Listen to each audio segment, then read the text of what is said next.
নমস্কার। নমস্কার। আমি স্বপন রায়, অংশমালী আয়োজিত সেতু সঞ্চারে আজকে আমার অতিথি বিশিষ্ট কবি এবং আমার অত্যন্ত প্রিয় অগ্রজ কবি সমরজিৎ সিংহ। সমরজিৎ সিংহ একটু নিভৃতচারী, একেবারেই প্রচার বিমুখ, কিন্তু অসম্ভব শক্তিশালী একজন কবি। আমি তাকে সামনাসামনি দেখি, ও দেখেছি হয়তো ৩-৪ বছর ওই বই মেলাতে, কিন্তু তার কবিতা আমি আগে থেকেই পড়েছি এবং তার বর্ণময় জীবন একজন কবির যেটা হয় আর কি, সে অনেক অভিজ্ঞতা, অনেক গল্প, অনেক কাহিনী সব আমরা শুনবো আজকে। সমরদা, আপনাকে স্বাগত অংশমালীতে। স্বাগত।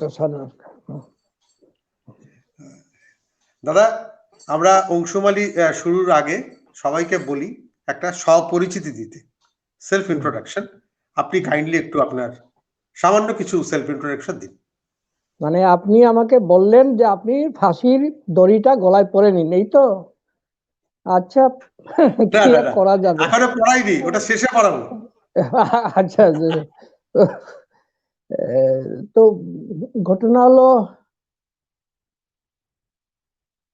আত্মপরিচয়।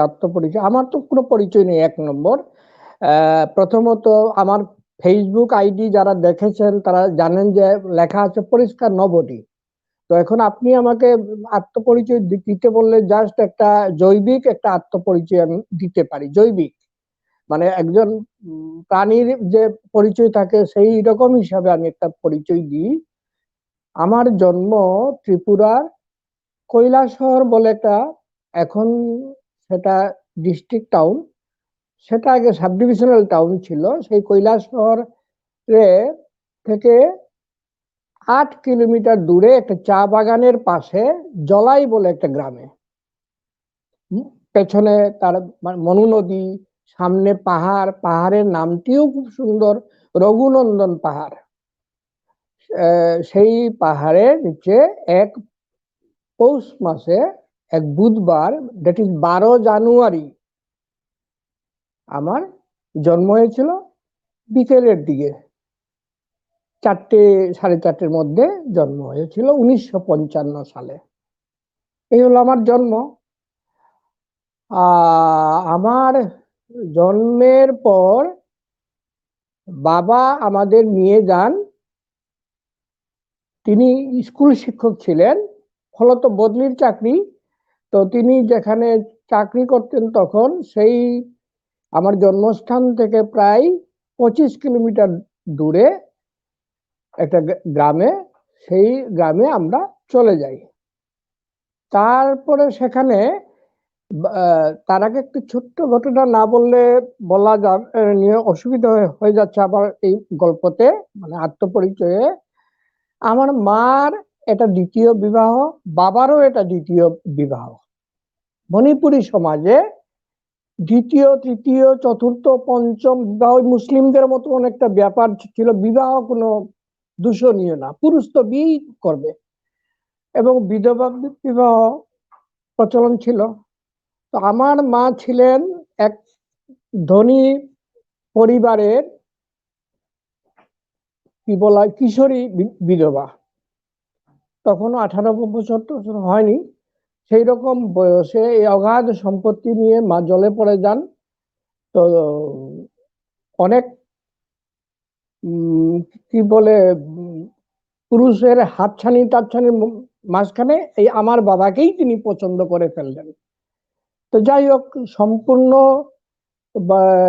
তার যাবতীয় ধন সম্পত্তি জমি জমা সব বাবার নামে করে দিয়ে তিনি চলে এসেছিলেন।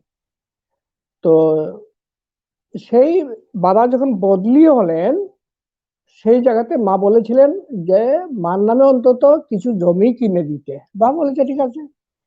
তো সেই গ্রামে গিয়ে আমাদের কিছু জমি কেনা হয়, বাড়ি করা হয়। আমি, মা, বাবা, এই 3জন আমরা শুরু করি এখানে থাকতে। আমার স্কুল, প্রথম স্কুল সেইটা বেতছড়া, একটা ছোট্ট একটা পাহাড়ি নদী, সে তার নাম ছিল বেতছড়া। সেই নদীর পাশে এই গ্রামটা বলে বেতছড়া গ্রাম। তো সেই বেতছড়া গ্রামের স্কুলের নাম বেতসরা স্কুল। তো এই স্কুলেই আমার প্রথম লেখাপড়া শুরু হয়। আমি যখন ক্লাস 2 পাস করলাম, 3-তে পড়তে শুরু করলাম, হয়তো 1 মাস বা 2 মাস গেছে, হঠাৎ শুনলাম যে না, জানুয়ারি টু এপ্রিল তো 4 মাসের মতো হয়ে গেছে পড়া। হঠাৎ জানলাম যে মা চিৎকার করছেন, কান্নাকাটি করছেন। আমি তো বাচ্চা ছেলে, বুঝতাম না। নাকি বাবা আমাদের ছেড়ে জমি জমা আসলে মার নামে কোনোটাই করেননি, বাবার নামে তিনি করে গেছিলেন। আর তিনি বাবার নামে রেখেছিলেন, সেই সব জমি বিক্রি করে দিয়ে বাবা চলে গেছেন আমাদের পথে বসিয়ে দিয়ে। তো মা কি করেন? তো মা এতদিন পর্যন্ত মা ছিলেন আড়াই রূপে, এবার মাকে দেখা গেল চণ্ডী রূপে। মা আমাকে নিয়ে সেই বাড়িতে, অর্থাৎ যে বাড়ি থেকে আমরা এসেছিলাম, বাবার বাড়িতে, সেই জলাই গ্রামে মা চলে যান। একটু দীর্ঘ হচ্ছে, একটু আমার লেখাপড়ার সূত্রটা ধরার জন্য। তো সেই গ্রামে চলে যাই। সেই গ্রামে প্রবল কাল বৈশাখী ঝড় ছিল সেই সময়, সেই দিন আর কি, সেই সময় না সেই দিন। তো সেই ঝড়ের মধ্যে ওই বাড়িতে উঠতে গেলে মাকে উঠতে দেওয়া হয়নি। মাকে ঘাড় ধাক্কা দিয়ে, যাই হোক, একটা বিভৎস একটা চেহারা, ভয়ঙ্কর। আমি বাচ্চা ছেলে, আমি তো কান্না ছাড়া তো তখন আর কিছু করতে পারতাম না। তো আমাদের ঢুকতে দেওয়া নেই, ঘর থেকে বের করে দেওয়া হয়েছে। তো পাশে একটা বাড়ি, মানে বাবার সম্পর্কিত আমাদের আত্মীয় দাদু আমাদের ওই রাত্রিটা, আমাদের ওই দিনটা তার ঘরে রাখেন। কিন্তু পরদিন কোথায় যাব? তো মা কি করলেন, আমাকে নিয়ে তিনি নদী পেরিয়ে তিনি আরেক গ্রামে তিনি গেলেন। সেখানে সেই গ্রামে একটা বাড়িতে মা কাজে ঢুকলেন, ব্যবস্থা করে টরে এই প্রথম মা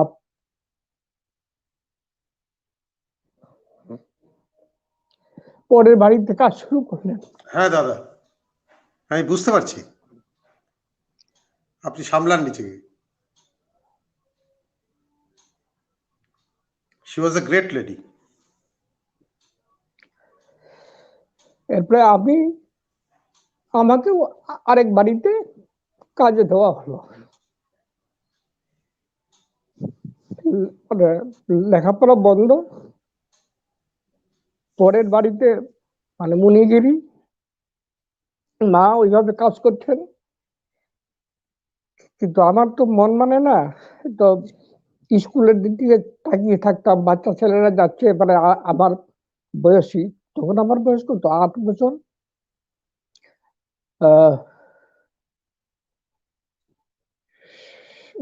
শেষ অব্দি সেই বাড়ি থেকে, মানে বাড়ির মালিকের একদিন গরু টরু হারিয়ে গেছিল, এরকম প্রচুর অত্যাচারিত হয়েছি। একদিন পালিয়েও যাই। তো পালিয়ে গিয়ে আমি একটা চা স্টলে ঢুকি।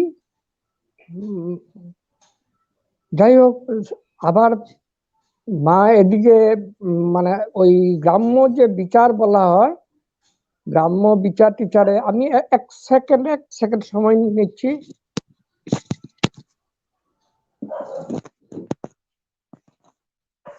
আমরা আজকে শুনছি প্রিয় কবি সমরজিৎ সিংহকে। তিনি গেছেন একটু, তো এক্ষুনি চলে আসবেন। আপনারা সঙ্গে থাকুন।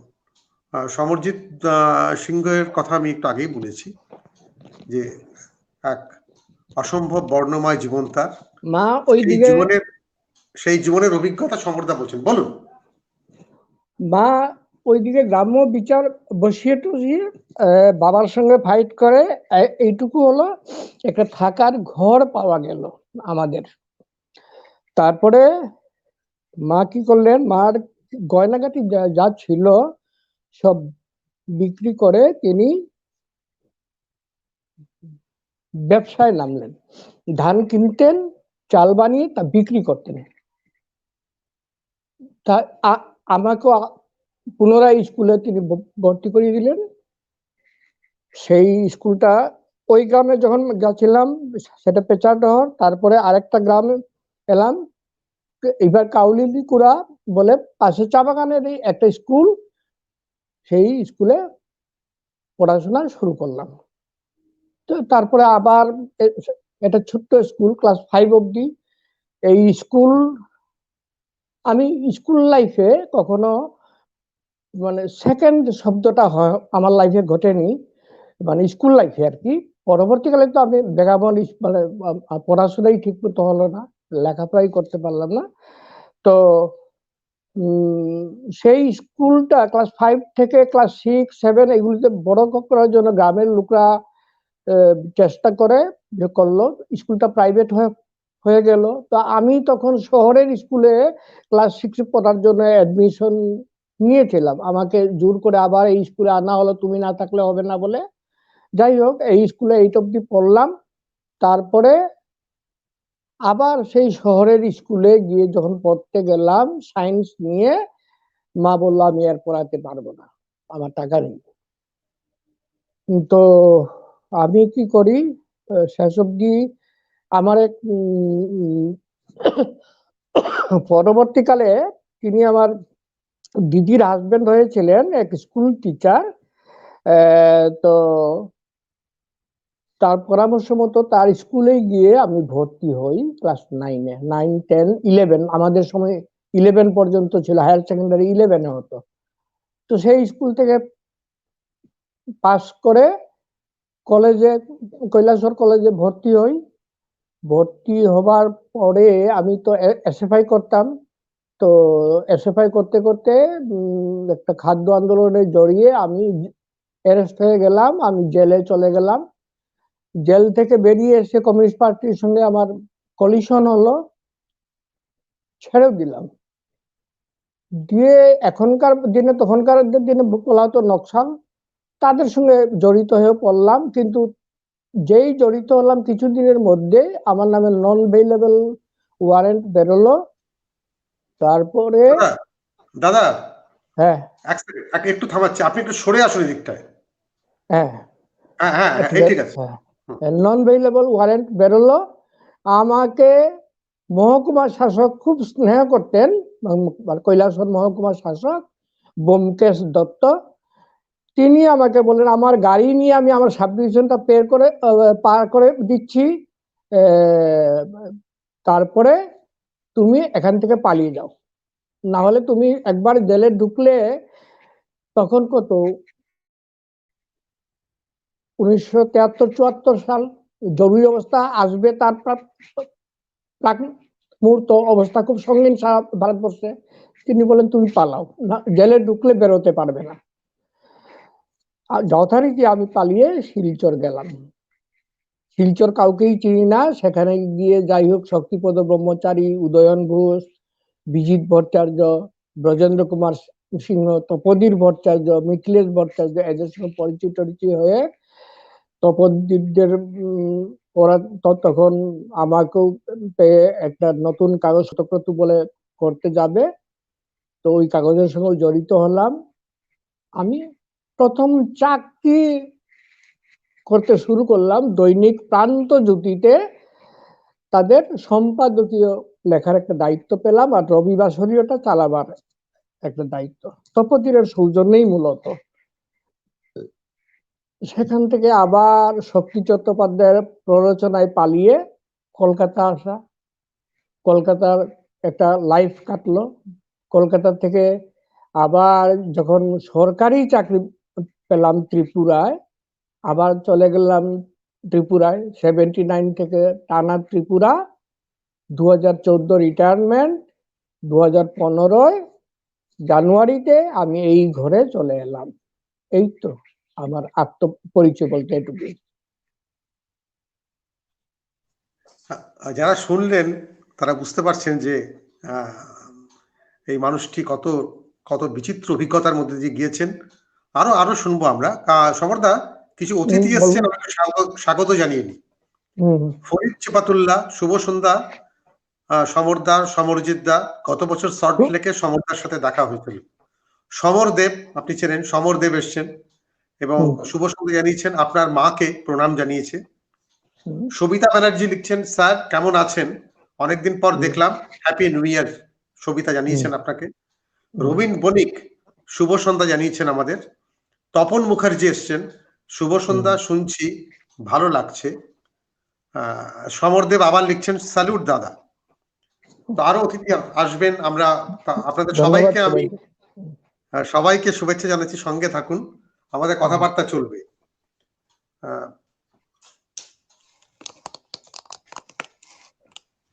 হ্যাঁ, তো আপনি এবারে কবিতা পাঠ করুন দাদা। কবিতা,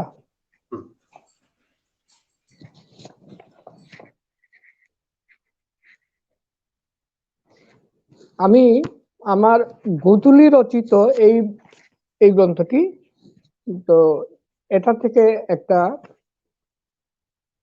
এক দুটো পড়ব, তারপরে থেকে পড়বো আর কি। কবিতার নাম জলগর্ভ।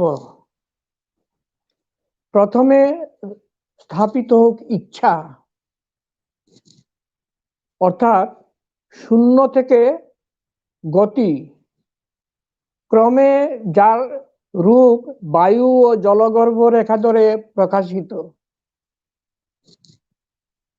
বিন্দুপাত ও শূন্যের বিষয়ে পার্থক্য এই ইচ্ছা। জ্যামিতি সূত্র মেনে নিলে সবই এই পরিধিবৃত্ত, তবে কি শূন্যতারও সীমা আছে? আকাশ বলে যাকে জানি ওই করতল, মুঠো করলে ইচ্ছা প্রতিষ্ঠিত হয় প্রথমে জলগর্ভে। সে সামান্য ঘট, আম পাতা, নারকেল বা সিঁদুর, এসব অনুষঙ্গ মূলত প্রতীকময়। ইচ্ছারই বিবিধ রূপ। নারী নয়, পুরুষ বা জড় নয়, ক্লীব নয়, কেবল রাত্রির আহ্বানে ওই গর্ভকেশর জেগে উঠে। বুঝতে পারি কৃষির সময় হয়েছে, এবং ওই বিন্দু বা শূন্য তখনই রেখাবৃন্দের সমন্বয়ে ক্রমশ মহাকাশ হয়ে ওঠে। দারুণ দাদা, পড়ুন।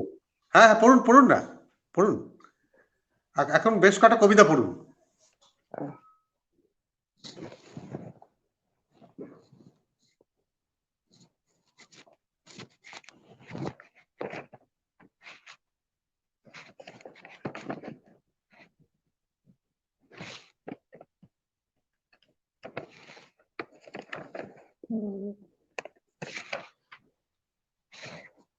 দরপত্র। সকল প্রতিষ্ঠানের দস্তুরেই সেখানে কোনো কান্না নেই, পুলক নেই, বরং প্রহেলিকা আছে, হাইজ্যাক আছে। বাগনক, মাকড়সার লালা, গোপন সুরঙ্গ, ফাটকা বাজার, জোয়ার দর, গুপ্ত হত্যা দেখে মনে হতে পারে এ সকল ডিএল রায়ের পঞ্চাঙ্ক নাটকের দৃশ্যপট। ওই দৃশ্যপটের আড়ালে যে সূক্ষ্ম বিভাজন রেখা নিরক্ষরেখার মতো প্রতীয়মান, তার নিচে ভাঙা কুয়ো, স্তূপ, গোধূলি, কৃষ্ণরাত্রি আর বায়ুজাল। এসব প্রাগৈতিহাসিক নিদর্শন ছাড়াও খনন কার্য থেকে মাঝে মাঝে উঠে আসে নির্জন হাড়, পরচুলা, অট্টহাসি। দৃশ্যপটে যা দেখা যায় তা বস্তুত এক নির্ভেজাল গোয়েন্দা কাহিনী, যে কাহিনীতে অপরাধীর কোনো চিহ্ন নেই, বরং শোনা যায় গোয়েন্দার দীর্ঘশ্বাস ও হাহাকার। দৈব অভিপ্রায় যারা জানে, তারা ওই বিভাজন রেখা বেয়ে একদিন উপরে উঠে আসে সফলতম ভার হিসেবে। আর চিন্তাহীন মানুষ ভুল করে এদের থেকে হাততালি দেয়, জীবনের সফলতা ভাবে।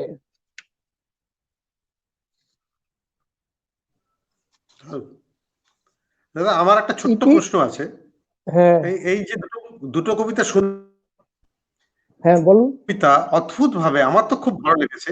ভালো লাগার কারণটা বলি।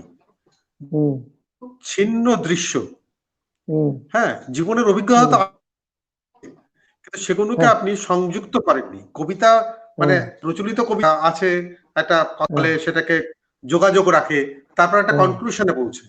হ্যাঁ, অথচ আপনি এমন ভাবে মানে বিভিন্ন জায়গা থেকে দৃশ্য এনেছেন, অভিজ্ঞতাকে জুড়ে দিয়েছেন, জুড়ে দিয়ে হ্যাঁ, তারপর একটা কবিতা গড়ে উঠেছে। তো হুম। এই যে মানে আপনি এই নিজের একটা ভাষা, নিজের একটা প্রকাশভঙ্গিতে কিভাবে পৌঁছলেন, এটা আউটস্ট্যান্ডিং। আসলে এই কিভাবে পৌঁছালাম এটা আমি বুঝিনি। আমি যে এটুকু বলতে পারি, আমি লিখতে লিখতে ভেবেছি আমি কি লিখবো। আমি তো আমার কথা ছাড়া তো কারো কথা লিখতে পারি না, আমি আর কিছুই তো জানি না। তো আমার কথাটা যাতে আর সকলের কথা হয়ে উঠতে পারে, এটাই ব্যাপারটা আমার। আমি যাতে আরেকজন ভাবে এই তো আমি, এই দুয়ের মিলন ঘটাতে গিয়ে আমার অনুভূতিটাকে, আমার মনে হয় যে আমার অনুভূতি তো আরো অনেকেরই আছে, হয়তো আরো মানে 100 জনের না থাকলেও 3 জনের তো আছে। সেই 3 জনের সঙ্গেও যদি মিলে যায় বা তারা যদি কমিউনিকেট করতে পারি, সেই কমিউনিকেশনের একটা ভাষা কিভাবে তৈরি করতে পারি সেটুকুই ভেবেছি, আর কিছুই ভাবিনি। এইবার লিখতে লিখতে বাকিটা। দারুণ। আমরা আহ, আহ, আরো লেখা শুনবো। অভি সমাদ্দার, নরেন্দ্র বিশ্বাস যুক্ত হয়েছেন, দুজনকে স্বাগত জানাচ্ছি। আম, আপনি আরো কবিতা পড়ুন দাদা। এবার যেটা পড়ছি ইতিহাস পাঠ। ইতিহাস পাঠ শেষ হলো, রোয়া উঠাই ইতিহাস। কুণ্ডুলি পাকিয়ে শীত আশীন কুকুরির মতো ভাষাহীন নেড়া খড়িময়। নুবিয়ার সেই শীত জাঙ্গলিক নগরের পথে এসে তবু কিছুটা অস্পষ্ট আদি ভৌতিক কুয়াশা জড়িত। সাধুপের পাতা জুড়ে ধুলি, ভূতগন্ধ, রণধ্বনি, অশ্বক্ষুর রেশা, আর্তচিৎকার, প্রাচীন শূন্যতা। মাঝে মাঝে বিচরণশীল সমুদ্রগুপ্তের চর, উল্লসিত ঘাতক বাহিনী। তবু এসে উকি মেরে গেল সে, লাজুক প্রেত, মুন্ডহীন ত্রস্ত। অনুল্লেখিত সে, ইতিহাস উপেক্ষিত, প্রকৃত দলিত এক। বলে গেল পরিহাস চলে, রাজকবি, দার্শনিক, ভাঁড়, ইতিহাসকার, বিচারক, সব রাজকৃপা লোভী, সব রাজকৃপা লোভী, করুণার পাত্র, কার্যত ভিখারি। ভয়ে ঘেমে উঠি, ইতিহাস খুলে দেখি সাদা পাতা, খালি ধুধু। সে নেই, সামনে ভূতগ্রস্ত শ্রোতা, জিহ্বাহীন, স্থবির, বধির। আরেকটা আরেকটা হোক, আরেকটা কবিতা হোক। এই এই বইয়েরই পড়ছি আর একটা, হ্যাঁ আরেকটা। জননী সুপ্ত। হ্যাঁ। হবন পাত্র হস্তে দাঁড়াইয়া থাকিও না, ইহা ভালো নহে, বরঞ্চ তোমার উখার অগ্নি নিভিয়া যাইতে পারে। এই অগ্নি নির্বাপিত হইলে ডানা মেলিয়া নামিয়া আসিবে আকাশ ও অন্ধকার। ইহা করাল জিহ্বা নহে, বস্তুত সমিন্দন ক্রিয়াহীন দ্রুণ কলসও ইহাতে নাই। তোমাকে আর কি বলিয়া সতর্ক করিব সমরজিৎ, আর যাহাই করো নিখিল লস্কর হইও না। চৌমনি প্রান্তে প্রস্তরবৎ হইয়া অন্ধকুশ ঝুলাইয়া শুভিত হইবে, ইহা আমার কাম্য নহে। জননী বলিয়া বলিতেছি, দাঁড়াইয়া থাকিও না। অসাধারণ। যারা শুনছেন আজকে এই পাঠ, একটু নেটের সামান্য সমস্যা, কখনো হয়তো একটু কেঁপে যাচ্ছে, তারা যে 4টি কবিতা সমরদা শোনালেন, 4টি কবিতাই অসামান্য। মানে কারোর সাথে বাংলা কবিতা এখন যারা লিখছেন তাতে কারোর সাথে ওর মিল নেই, নিজের শৈলী, এবং কি মারাত্মক সব কবিতা। আজকে মানে আমার কাছে তো এটা খুব মূল্যবান অভিজ্ঞতা হয়ে আছে, আমি মুগ্ধ হয়ে শুনছি দাদার লেখা। সমর্থা বা আপনার আহ, আরো কয়েকজন শ্রোতা এসছেন। আলিফ আশরাফ লিখেছেন শুনছি। দিশারি মুখোপাধ্যায়, সমরজিৎ দা সবসময় কুয়োর মতো যেখানে মহাকাশ সামান্য হয়ে ওঠে। অভিসমাদ্দা লিখছেন ইতিহাস পাঠ দারুণ দারুণ। সমরদেব আহা, তাপস চট্টরাজ দারুণ অভিজ্ঞতা সংক্ষিপ্ত কবি ও কবিতা। তো সবাইকে আমি আবার স্বাগত জানাচ্ছি, সবাই সঙ্গে থাকুন। সমরদার সঙ্গে আরো ধন্যবাদ কথাবার্তা সবাইকে। হবে, আরো কথাবার্তা হবে। আচ্ছা সমরদা, আপনার জীবনের 3টে পর্ব মোটামুটি, একটা ত্রিপুরা পর্ব, একটা শিলচর পর্ব, আর একটা কলকাতা পর্ব। তো আপনার লেখালেখির শুরুটা যা মানে না জায়মান স্টেজ, নেসেন্স, যে একটা নেসেন্স স্টেজ থাকে যেখানে শুরু হলো, সেটা বোধহয় ত্রিপুরায় নাকি? ত্রিপুরাতে। আচ্ছা সেটা একটু বলুন, সাহিত্য শুরু, তারপরে আপনার শিলচরে আসা এবং কলকাতায় তার কন্টিনিউয়েশন, এই গল্পটা একটু শুনি সাহিত্যগত। আমার লেখালেখির শুরুর জন্য দায়ী করব, অথবা আমার জীবনের সর্বনাশের জন্য দায়ী করব আমার এক স্কুল টিচারকে। তার নাম কৃষ্ণধর নাথ। সদ্য তিনি গ্রাজুয়েশন নিয়ে চাকরি পেয়ে, তখনকার দিনে ত্রিপুরায় তো একটাই ইন্ডাস্ট্রি, সরকারি স্কুলের শিক্ষকতা, সেটাই ইন্ডাস্ট্রি। এখন নেই, এখন এই গভর্নমেন্ট এসে তো সব 12টা বাজিয়ে দিয়েছে। যাই হোক, তিনি এসে চাকরিতে ঢুকে, আমি তখন ক্লাস 10-এ পড়ি। তো এবং প্রথম তার ক্লাসে তার একটা লাইন আমাকে টাচ করে মানে আমার মগজে গেঁথে যায়। আমরা তো মানে নতুন শিক্ষক এলে যা হয়, ছাত্ররা একটু হইচই করে, সবারই এই অভিজ্ঞতা আছে। বা এবং তিনি দেখতে বাচ্চা একটা শিক্ষক ছিলেন, ছোটখাটো আমার মতো, খুব বাচ্চা ছেলে, মনে হচ্ছে যেন আমাদেরই সমবয়সী একজন ছেলে। বা মা ইনি কি পড়াবেন আমাদের, এরকম একটা টিচিং ব্যাপার ছিল। তো তিনি ক্লাসটা কন্ট্রোল করতে পারছিলেন না। তো তিনি হঠাৎ করে একটা লাইন বললেন যে, তোমাদের দেখে মনে হচ্ছে খাচ্ছি কিন্তু গিলছি না। আমার না এই যে খাচ্ছি কিন্তু গিলছি না, এটা দাগ কেটে যায়, মানে মগজে ঢুকে যায়। ক্লাস শেষ হলে পরে আমি সোজা ক্লাস টিচার রুমে যাই, স্যারকে বলি, স্যার এই এই এই লাইনটা আপনি বললেন যে, আমি তখন সুকুমার রায় পড়িনি। তো বললেন এই লাইনটা বা এই সম্পূর্ণ লেখাটা আমি পড়তে চাই। তিনি বললেন সন্ধ্যেবেলা ক্লাস শেষ হলে, স্কুল ছুটি হলে পরে পাশের কোয়ার্টারে উনি উঠেছেন, তো এসো। তো গেলাম। তিনি প্রথম দিন সুকুমার রায়ের আবুল তাবুল ধরিয়ে দিলেন। সেই আবুল তাবুলে ঢুকলাম। পরের দিন অ্যাব্রাপ্টলি তিনি আমাকে বনলতা সেন ধরিয়ে দিলেন, জাম্প একেবারে। আমি বললাম এটা মুখস্থ করে কাল তুমি আসবে, আমি যে কোনো পাতা থেকে তোমার কবিতা শুনবো, মুখস্থ করে পড়েছো কিনা আমি টেস্ট করবো। স্কুলের সিলেবাসের পড়া বাদ আমার ওইসব মুখস্থ করতে হতো। মুখস্থ পারলে পরদিন না পরের দিন সুধীন্দ্রনাথ দত্ত সংবর্ত ধরিয়ে দিলেন। মানে মাথা খারাপের মতো। বন্দির বন্ধনাই তো ধরিয়ে দিলেন। মানে ক্লাস 10-এর একটা বাচ্চাকে এসব বই, মানে অত্যাচারের রীতিমতো। কিন্তু এই অত্যাচারের ভেতরে আমি কবিতার প্রেমে পড়ে গেলাম। এবং আমিও কোথাও যেন খাতায় মানে অঙ্ক না করে বা ট্রান্সলেশন না করে আমার মতো করে লাইন লিখতে শুরু করলাম, কিন্তু উনাকে দেখাইনি, একটা লাইনও উনাকে দেখাইনি। ক্লাস 10 চলে গেল, 11-এ উনি বদলি হয়ে গেলেন, কিন্তু 20 ঢুকিয়ে দিয়ে গেলেন আমাকে। আমার হায়ার সেকেন্ডারি রেজাল্ট খুব বাজে হয় এই কবিতার কারণে। স্কুল ভেবেছিল আমি খুব গুড রেজাল্ট করব, মানে স্কুলের একমাত্র আশা ভরসা ছিলাম। আমি স্কুলের হেডমাস্টারের, টিচারদের, আমার গার্জিয়ানদের সবাইকে ডুবিয়ে দিয়ে, বিশ্বাস করুন, আমি 3rd ডিভিশনে পাস করি।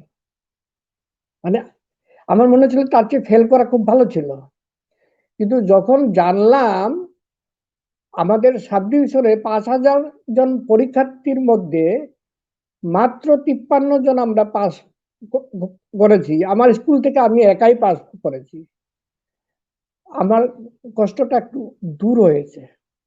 এর পেছনে অন্য কারণ ছিল, সেই যে নকশাল আমলের স্কুলে মানে পরীক্ষার হলে গন্ডগোল। আমার পরীক্ষার দিন বাংলা ইংলিশ পেপার না বাংলা পেপারের দিন একজন গার্ড মানে পরীক্ষার গার্ড স্ট্যাম্প হয়ে গেলেন, পরীক্ষা বন্ধু। তারপরের দিন পরীক্ষা কি কারণে বাতিল হয়ে গেল, বা আদাকে ডাবল পেপার, এক পেপার দিয়ে এক পেপার দিতে পারছি না, এক পেপার দিয়ে এক পেপার দিতে পারছি না, এইরকম করে কোন রকমের পরীক্ষা আমি ধরেই নিয়েছিলাম হেল্প করব, কিন্তু ওই এক এক পেপার দিয়ে পাস করে থার্ড ডিভিশন। আমি সগৌরবে এবং সলজ্জায় মানে লজ্জিত ভাবে কলেজে এসে প্রিন্সিপালকে বললাম আমার এই মার্কসটা ফার্স্ট ডিভিশনের মার্কস, পরীক্ষা হলে কি হয়েছে এর জন্য আমি দায়ী না, পরীক্ষা বন্ধ হয়েছে আমি দায়ী না, কিন্তু আমি দেখুন যা পেয়েছি এক এক পেপারে সেই নম্বরগুলি সব ফার্স্ট ডিভিশনের নম্বর, তার জন্যই তো আমাকে মানে পাস করতে পারলাম। তো উনি হাসতে হাসতে বললেন আচ্ছা ঠিক আছে তোমাকে ভর্তি করে নিচ্ছি। আমি বললাম অনার্সও দিতে হবে। যাক, এই কলেজে ভর্তি হলাম, ভর্তি হয়ে শুনলাম সেখানে পীযূষ রাউত, কবি পীযূষ রাউত এবং আরো অনেকেই নাকি আড্ডা দেন, কবিতার আড্ডা। আমি তাদের তুলনায় বয়স অনেক কম, সেই আড্ডাতে একদিন সন্ধ্যেবেলা আমাকে নিয়ে হাজির হলো আমার এক সিনিয়র, কলেজের সিনিয়র হিমাদ্রি দেব, তিনিও কবিতা লিখতেন, খুবই ভালো কবিতা লিখতেন। হিমাদ্রি দেব আমাকে বলল চল ওই আড্ডায় যাই। ওই আড্ডাতে গিয়ে শুরু করলাম। প্রথম আড্ডা, দ্বিতীয় আড্ডা দিতে শুনি একজন পিসদা বললেন তুমি কি লেখো, আমি বললো আস্তে করে ঘাট ডাললাম, পরের আড্ডায় আনবে, ওই লেখা শোনালাম। এবং পীযূষদা তার কাগজ জুনাকি বলে একটা কাগজ বের করতেন, কবিতার কাগজ, খুবই ভালো কাগজ করতেন, একগুচ্ছ তিনি ছাপলেন। এই প্রথম আমার, না সেটা তো আরো ছাপা হয়নি তখন, কবিতাটা নিলেন বটে, তার আগে তো আমি পালালাম শিলচর।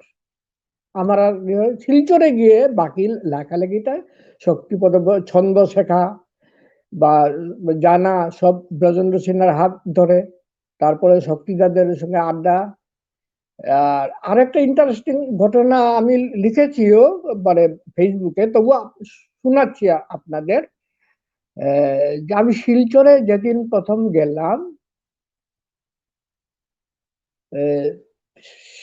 সেদিন নাকি পরের দিন আমার ঠিক মনে নেই, হয়তো সেদিন নয়, মহিমালয় বলে সেখানে কবিদের একটা আড্ডা স্থল ছিল, একটা চা স্থল, চা স্টল, যে সেই চা স্টলে কবিরা, শিল্পীরা, গায়করাই শুধু চা খেতে পারতেন, বা নাট্যশিল্পীরা, অন্য কারো চা খাওয়ার অধিকার ছিল না।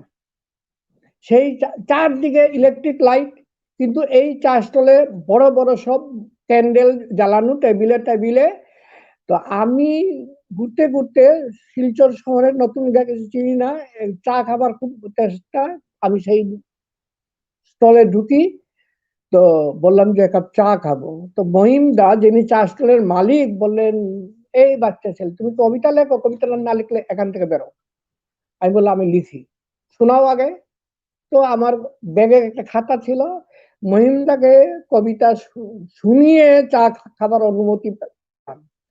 এই চা খেতে খেতে শক্তি ব্রহ্মচারী সবাই এলো, উনি সবার সঙ্গে পরিচয় করিয়ে দিলেন, একটা বাচ্চা ছেলে দেখো কবিতা লিখছে। তো সবাই জড়ো হলো। দৈনিক শপথ বলে একটা কাগজ থেকে এলো আমার ইন্টারভিউ নিতে, এরকম বাচ্চা ছেলে তারা দেখেনি। তো ইন্টারভিউ ছাপলো, মানে আমি তখনও একটা কবিতাও ছাপা হয়নি, পীযূষদা শুধু নিয়েছেন, ছাপেন উনি। আমার কিন্তু ইন্টারভিউ হয়ে গেল তরুণ কবি হিসেবে। অভিশাপ, এই এইসব অভিশাপ এখন বয়ে বেড়াচ্ছি আর কি, অযোগ্যের সম্মান পাওয়া যে কতখানি অভিশাপ আজ আমি টের পাই। না না, তা কেন? দারুণ দারুণ লাগছে, আপনি বলুন বলুন, বলতে থাকুন। তো শিলচরে এই মানে মূলত কবিতা লেখালেখিটা হয়, পাশাপাশি শুরু করি ওই যেহেতু খবরের কাগজে ঢুকে গেলাম, গদ্যটা খবরের কাগজের জন্য লিখতে হচ্ছে সম্পাদকীয়। তো আমার সম্পাদক কাম মালিক, সেই অঞ্চলে তো যিনি মালিক তিনি সম্পাদক হন খবরের কাগজের। তো প্রান্তজ্যোতি মালিক আমাকে বললেন এডিটোরিয়াল গুলি করা করা এডিটোরিয়াল হবে। তো ওই করা এডিটোরিয়াল লেখার জন্য আমি ভাষার একটু সম্পাদক, তখন আনন্দবাজারের এডিটোরিয়াল খুব পড়তাম, মনে হতো তাদের মতো আমি এডিটোরিয়াল লিখবো, কিন্তু তারা সাধু ভাষায়, আমি মানে চলতিতেই আমার ভাষাতেই পড়ে লিখতাম। তো এই করতে করতে গদ্য লেখাটা শুরু হয়ে যায়। গদ্য লিখতে লিখতে ভাবলাম, কেননা আমিও তো গল্প, অনেকেই গল্প লিখে, আমার বন্ধুরা গল্প লিখছে, আমি কি গল্প লিখতে পারি না? আমিও চেষ্টা ভেতরে ভেতরে কাউকে জানাইনি।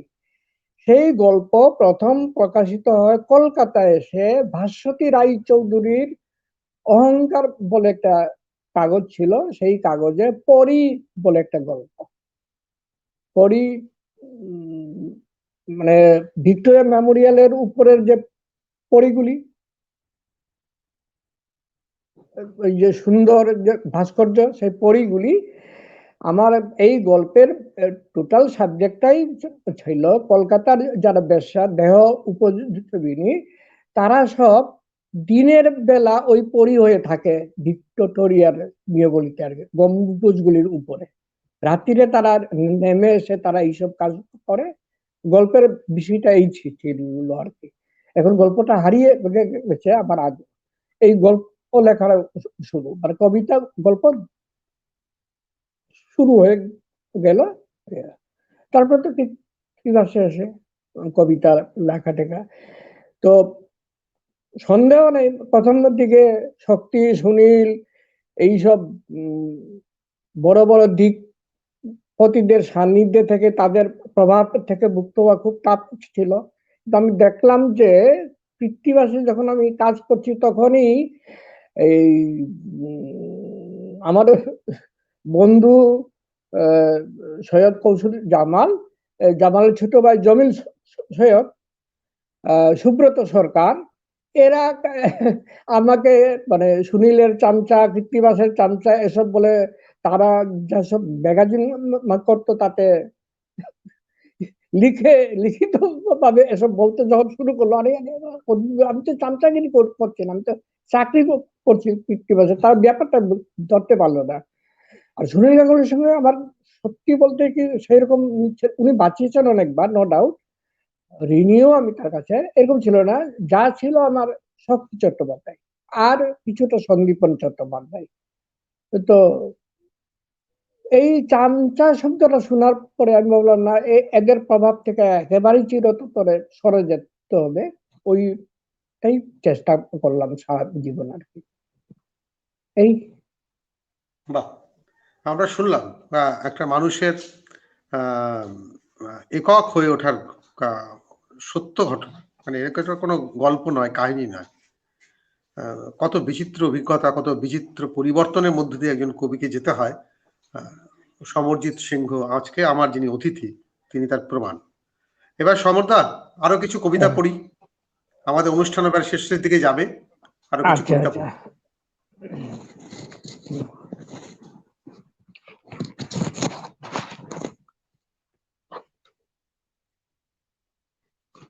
এবার পড়ছি অন্য একটা বই, আমার চিত্রা নক্ষত্রের ঘরের থেকে, কবিতার নাম বলি। বাড়িয়ে রেখেছি গলা, মন্ত্র পড়া বাকি, তারপর উলুধ্বনি, ধ্বনির ভেতর থেকে নেমে আসবে অন্তিম কোপ, ছিন্ন মস্তকের চোখ দেখে যাবে অন্ধ সকল তামাশা, নকল অশ্রুর ভেতর আড়াল করে রেখে দেবে গোপন উল্লাস। যাক বাবা, বাঁচা গেল। ভালোই ভালোই সম্পন্ন হয়েছে বলি, এবার ওই ঝিনুটার সদ্গতি চাই।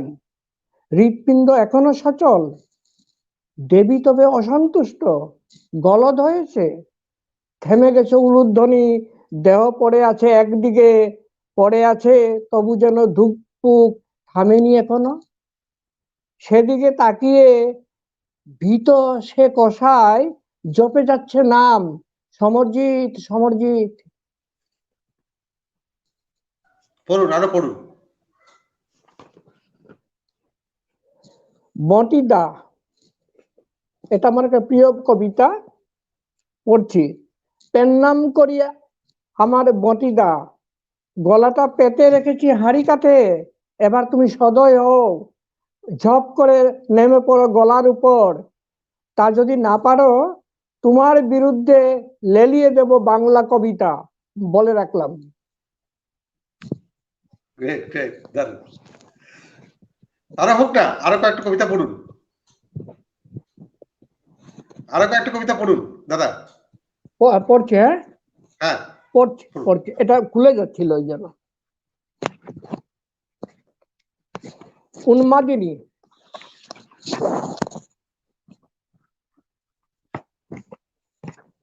এই খেতে দে, ভীষণ খিদে গো, খেতে দে, নইলে চেঁচাবো, বলবো আমাকে জবরদস্তি করে টেনে এনেছিস ঘর থেকে, মা বোন নেই তোর, খেতে দে, বলে তেড়ে আসে উন্মাদিনী।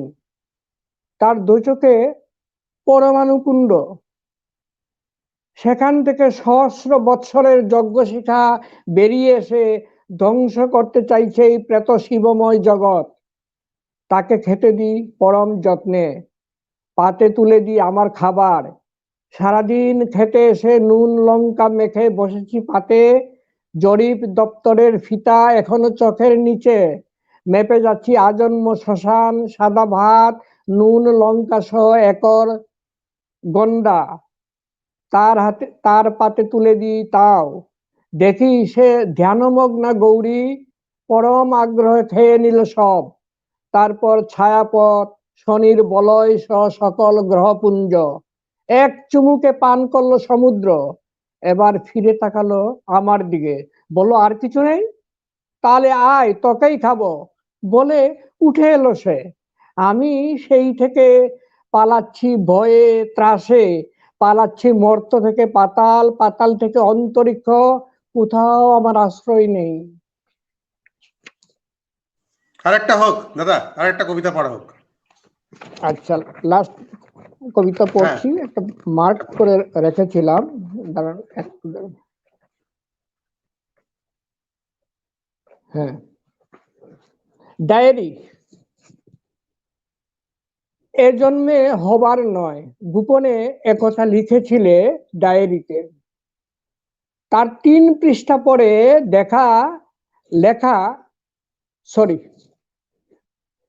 প্রথম থেকে পড়ছি।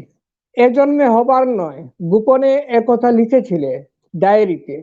তার 3 পৃষ্ঠা পরে লেখা, কন্ডম এনো না, সরাসরি অনুপ্রবেশ করবে। সেই অনুভব আমি লিখে রাখবো পাতায়, শালগ্রাম শিলাস্পর্শ আমি চাই। 13 পৃষ্ঠায় এসে 11 মিনিট স্তব্ধ হয়ে থাকি, আমাকে সন্তান দেবে, এই একটি বাক্য পৃষ্ঠা জুড়ে লেখা, তারপর সব খালি। 54 পৃষ্ঠায় লেখা, চলো আমরা পালাই এই সংসার ছেড়ে। পালিয়েছ ঠিক, কার সঙ্গে, কে তোমার আসল প্রেমিক ছিল, লিখেও গেলে না। অসামান্য অসামান্য। আজকের সন্ধ্যাটা আরো একটু বাড়াতে পারলে ভালো লাগতো, তবে ওই যা হয় আর কি, সময় সংক্ষেপ। পঙ্কজ দাস এসছেন। পঙ্কজ, আপনাকে স্বাগত। আপনি শুনছেন, জানিয়েছেন ভালো লাগা। তাপস চট্টরাজ লিখছেন খুব ভালো লাগলো। সমরদেব প্রান্তজ্যোতির কলাদার গল্প শুনেছি জানাচ্ছেন। তো আজকের আড্ডায় অনেক অতিথি ছিলেন, সমরদেব তো ছিলেনই। আমরা সমৃদ্ধ হলাম, আমি তো অন্তত সমৃদ্ধ হয়েছি। আর কিছু অসামান্য অসাধারণ কিছু কবিতা শুনলাম, যা একদম তার নিজস্ব নিজস্ব প্রকাশভঙ্গি, একদম শেষের কবিতাটাই তো কি ফর্মের ব্যবহার, অসাধারণ, দারুণ দারুণ। তো দাদা আমি আপনাকে এবারে শেষ প্রশ্ন করব, সেটা বলেন। হচ্ছে যে আপনি তো অনেক মানে রাষ্ট্রের বিরুদ্ধে লেখেন, এবারে রাষ্ট্র ঠিক করলো আপনাকে নির্বাসনে পাঠাবে এবং নির্বাসনে পাঠাবে, তো আপনি তখন বললেন যে কি কি নিতে পারেন, তখন বললেন এটা নেবেন ওটা নেবেন, তাহলে আমি বই নেব, রাষ্ট্র বলল না হুম, আপনি বই নিতে পারবেন 3টে বই, হুম। তো কি কি 3টে হতে পারে মাত্র? সেই 3টে বই? হ্যাঁ হুম, 3টে মাত্র, আচ্ছা, তার বেশি রাষ্ট্র হুম, দেবে না, হ্যাঁ। তো কি কি বই নিতে পারবেন, নেবেন আর কি আমি রাধা? আমি প্রথমেই নেব নিশ্চয়ই দস্তয়েভস্কির ক্রাইম এন্ড পানিশমেন্ট, অতি অবশ্যই এটা আমার সঙ্গে এখনো থাকে। আর ওই যে আবুল তাবুল সুকুমার রায়, আরেকটা বই তো নেবই, সেটা কথা শরীর সাগর। বাহ, এই 3টে বই। গ্রেট গ্রেট, একদম সোজা সরাসরি আনসার। হ্যাঁ, খুব ভালো লাগলো দাদা আজকে আপনার সঙ্গে অতিথি হয়ে। অংশমালীর পক্ষ থেকে আমি আপনাকে ধন্যবাদ জানাচ্ছি মূল্যবান সময় দেওয়ার জন্য। আর আপনি যদি অংশমালীকে কিছু বলতে চান আপনি বলতে পারেন। আমি কি বলবো, অংশুমালী এই প্রোগ্রাম অনুষ্ঠানটা আমার সত্যি ভালো লেগেছে। এটা আড্ডা মারার মতো হয়েছে, মানে দুজনে মুখোমুখি আড্ডা আর কি। এই আড্ডাটা দারুণ আড্ডা, মানে অনেকদিন এই লকডাউন পর্বে দু একটা এরকম আড্ডা মেরেছি বটে, আর মাঝখানে প্রচন্ড গ্যাপিং চলে গেছিল। আজকের এই আড্ডাতে একটু প্রাণ ফিরে পেলাম, বা হয়তো একটু অনুপ্রেরণাও পেলাম লেখার জন্য, একটা মুড পেলাম। থ্যাংক ইউ আপনাকে, অংশুমালীকে অজস্র ধন্যবাদ। নমস্কার। আমি আমি দাদা এই জন্যই মানে এই আড্ডাটা মারার লোভেই এটাকে আমি রাজি খুঁজছিলাম না, তো ওই জোবায়ন সন্ধি যে সম্পাদক বলে দাদা আপনি করুন ভালো লাগবে, তখন আমি বললাম ঠিক আছে, আমি তো ভিড়ে পাবো না, আমি কবিদের সঙ্গে আড্ডা মারতে ভালোবাসি, আমি আড্ডা বলে হ্যাঁ তাই করুন। তো এটা সত্যি আমারও খুব লাভ হচ্ছে, এক আড্ডাই একজন তো কবি সত্যি। এক এক ভাবে আসছেন। হ্যাঁ, আর হ্যাঁ, এক আপনি একজন যদি, হ্যাঁ বলুন। এক একজন কবি আছে, তার চিন্তাধারা, তার লেখার সম্পর্কে নিয়ে আসুন, পরিচিত হতে নিয়ে পারা, আসুন। এই একদম একটা সুযোগ আছে। হ্যাঁ, হ্যাঁ, একদম। আর যদি সময় ও সুযোগ হয় আরেকবার আপনার সঙ্গে আমি বসবো, আরো কবিতা নিশ্চয়, পাঠাবে, আরো আড্ডা হবে। নিশ্চয়, নিশ্চয়। রবীন বণিক লিখছেন দাদার কবিতা চিরকালীন, চিরকাল হুম। নবী। তো যাই হোক, এই নোটে আপনারা সবাই ভালো থাকুন, সুস্থ থাকুন। আগামী বুধবার হ্যাঁ, আমি আরেকজন ত্রিপুরা জাত কবি, ত্রিপুরায় যার বাড়ি, হ্যাঁ। ব্রজকুমার সরকার, আচ্ছা, দুর্গাপুরে থাকেন আচ্ছা, এখন, জানে, হ্যাঁ হ্যাঁ, হ্যাঁ, ব্রজ, তাকে নিয়ে হ্যাঁ। আসছি। তো আচ্ছা, আপনারা সবাই সঙ্গে থাকবেন, সেদিনকে ব্রজর গল্প শুনবো, ব্রজর কবিতা শুনবো। সবাই আচ্ছা, ততদিন ভালো থাকুন, সুস্থ থাকুন। নমস্কার। ঠিক আছে, নমস্কার।